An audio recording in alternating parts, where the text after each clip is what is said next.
అండి, welcome to కశ్వీ NEFT. నేను మీ రజిత. ఈరోజు ఉగ్గు తయారు చేసుకోవడం ఎలా చిన్నపిల్లలకి అనేది సింపుల్గా నేను చూపిస్తాను.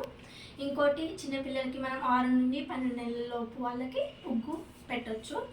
ఇంకా చాలామంది ఏంటంటే ఇంట్లో తయారు చేసుకోవడం తెలియదు, లేదంటే అంత ఐడియా ఉండదు. అలాంటి వాళ్ళు ఏంటి, బయట సెర్లాక్ అని, నెస్టమ్ అని ఇలా కొనుక్కొని తెచ్చి పెడుతూ ఉంటారు పిల్లలకి. అప్పుడు ఏంటంటే వాళ్ళకి ఏదో ఒక ప్రాబ్లం వచ్చి డాక్టర్ దగ్గరికి వెళ్ళి అప్పుడు వాళ్ళు సజెస్ట్ చేసిన తర్వాత, అంటే మీరు ఇంట్లో తయారు చేసి పెట్టండి అమ్మా, ఇక్కడ పెట్టొద్దు అని చెప్పి వాళ్ళు సజెస్ట్ చేసిన తర్వాత అప్పుడు ఇంట్లో తయారు చేసుకోవడం స్టార్ట్ చేస్తారు. సో అలా కాకుండా ముందే మనం ఇంట్లో తయారు చేసుకొని పిల్లలకి హెల్దీ ఫుడ్ పెడుతున్నామని మనకి హ్యాపీగా ఉంటుంది. ఇంకోటి, పిల్లలు కూడా మంచిగా తింటారు, హెల్దీగా ఉంటారు. సో ఇప్పుడు మీకు సింపుల్గా ఎలా తయారు చేసుకోవాలో నేను చూపిస్తాను.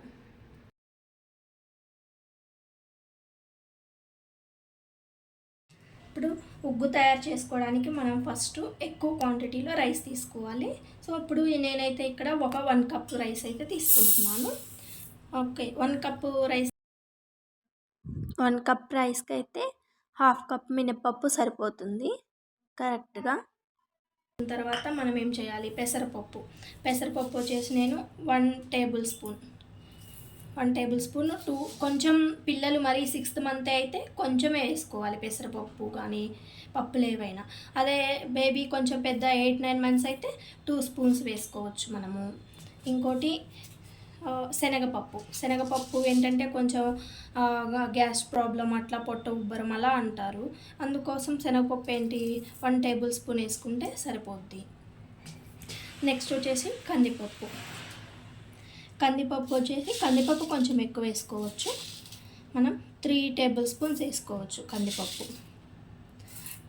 కొంచెం పెద్ద పిల్లలకి ఇవి 8-9 మంత్స్కి. అదే 6th మంత్ బేబీకి అయితే అన్నీ 1 టేబుల్ స్పూన్ వేసుకుంటే సరిపోతుంది. ఇవన్నీ మనం ఏంటి ఫస్ట్ ఒకసారి వాష్ చేసుకే ఇందులో గిన్నెలో వచ్చేసి వాటర్ పట్టుకొని మనము నిండా మంచిగా ఒక 2-3 టైమ్స్ బాగా వాష్ చేసుకోవాలి. వాష్ చేసి నీళ్ళు పడేసుకొని నెక్స్ట్ మనం ఆరబోసుకోవాలి. మంచి కాటన్ క్లాత్లో అయితే బాగుంటుంది. కాటన్ క్లాత్లో ఆరబోసుకుంటే బాగా ఆరిపోయిన తర్వాత అప్పుడు మనం పొడి వేసుకోవచ్చు, పిల్లలకి ఉగ్గు వేసుకోవచ్చు.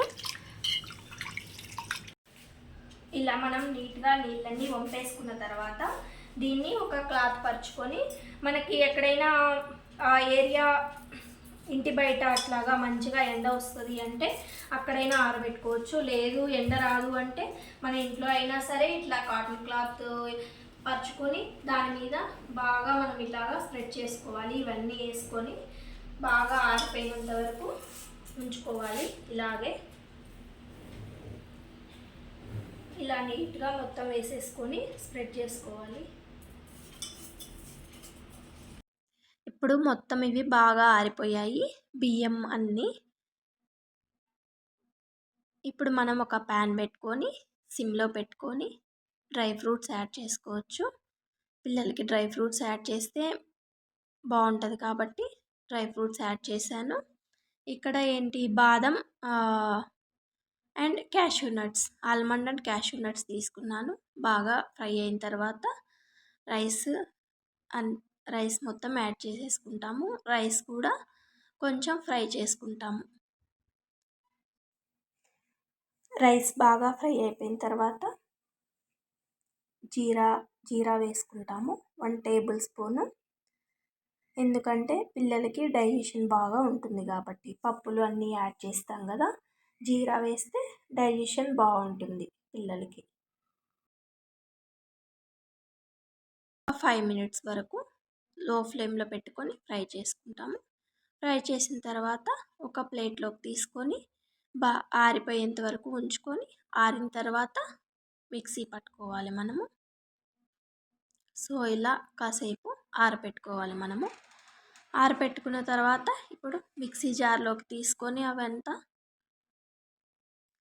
నీట్గా మనం ఫైన్ పౌడర్ లాగా వేసుకోవాలి. చిన్నపిల్లలు అయితే బాగా ఫైన్ పౌడర్ లాగా వేసుకోవాలి. అదే కొంచెం 8-9 మంత్స్ బేబీ అట్లా 9 మంత్స్ 10 మంత్స్ అట్లా ఉంటే కొంచెం బరకగా ఉన్నా పర్లేదు, సరిపోతుంది. ఇప్పుడు ఈ పౌడర్ని ఒక ఎయిర్ టైట్ కంటైనర్లో పెట్టుకొని స్టోర్ చేసుకోవచ్చు. మనకి 1 or 2 months కూడా స్టోర్ ఉంటుంది. ఇలా నీట్గా మూత పెట్టేసుకోవాలి. Thank you.